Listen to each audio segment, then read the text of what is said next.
हाँ जी दोस्तों, ये जो आप देख रहे हैं ना, इसमें मैं आपको बताने वाला हूँ टेक्स्ट टू ऑडियो या टेक्स्ट टू वॉइस। मतलब कि हम कुछ लिखेंगे और एआई के ज़रिए हमारे को वो आवाज़ सुनने को मिलेगी। जो हमने लिखा हुआ होगा वो एआई बोलेगा, चाहे मेल की वॉइस में, लड़के की आवाज़ में, लड़की की आवाज़ में।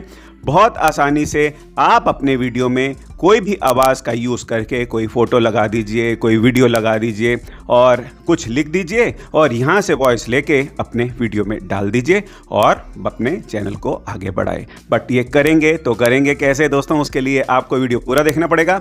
और इस चैनल में मैं लेकर आता हूँ यूट्यूब के टिप्स। अभी तक दोस्तों सब्सक्राइब नहीं करा तो टन से सब्सक्राइब का बटन दबा दीजिए, ताकि जब भी मैं नया वीडियो डालूं हमारी मुलाकात दोबारा हो सके। तो शुरू करते हैं दोस्तों आज का वीडियो।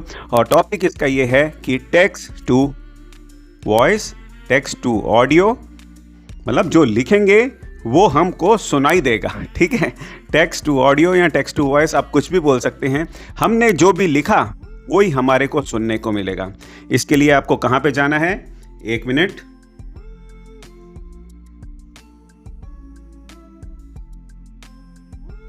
इसके लिए दोस्तों हमको जाना है गूगल में और हमको टाइप करना है 11 लैब्स। 11 लैब्स जो आप यहाँ लिखा हुआ है, तो पहला लिंक आएगा। तो इसके नीचे यहाँ पे अगर आपको नज़र आ रहा है free Hindi text to speech, तो कर लीजिए अगर हिंदी में करना चाहते हैं।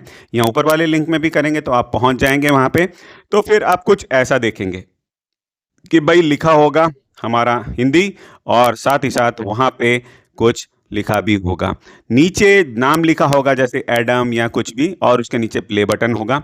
इस प्ले बटन को दबाएंगे, प्रेस करेंगे तो जो लिखा होगा वही आवाज़ में बोला जाएगा। अगर जो यहाँ पे लिखा हुआ है दोस्तों, अगर आप इसको मिटा देते हैं, मतलब कि इसके ऊपर कर्सर ले जाके इसको डिलीट करके कुछ अपना इंग्लिश में लिख दीजिए या हिंदी में लिख दीजिए, और अगर आप फिर उसको प्ले करेंगे तो ये जो आपने लिखा होगा ये वही बोलेगा। और नीचे जो आपको एरो नज़र आ रहा है डाउन की तरफ, उस एरो के ऊपर क्लिक करेंगे तो ये डाउनलोड हो जाएगा। फिर अपने वीडियो में इसको आप अपलोड कर सकते हैं। साथ ही साथ आपको यहाँ पे रजिस्टर कर लेंगे तो बहुत ही अच्छा होगा। तो इस तरीके से बहुत ही आसान तरीके से आप किसी भी टेक्स्ट को वॉइस में बदल सकते हैं। बहुत सारे फीचर्स आपको यहाँ पे मिल जाएंगे। मैं नहीं इतना बताना चाहता, नहीं तो ये वीडियो लंबा हो जाएगा। मैं आपका थोड़े से समय में ज़्यादा से ज़्यादा आपको जानकारी देने में ही मतलब कि वो रखता हूँ। क्या रखता हूँ बता दीजिए मुझे कमेंट में लिख के, कि मैं आपका टाइम नहीं वेस्ट करूँगा कि एक छोटी सी चीज़ बतानी है उसके लिए मैं आपके 5 मिनट ले लूँ। मैंने आपको बताना था और मैंने आपको बता दिया कि इसी तरीके से आप बहुत आसान तरीके से किसी भी टेक्स्ट को वॉइस में कन्वर्ट कर सकते हैं। कुछ प्रॉब्लम आया मुझे कमेंट में लिख दीजिए। और अब आप ये नेक्स्ट वीडियो देखिए, आपके लिए बहुत बेनिफिट होगा। मिलेंगे नेक्स्ट वीडियो में। अपना बहुत बहुत ख्याल रखिएगा। जय हिंद।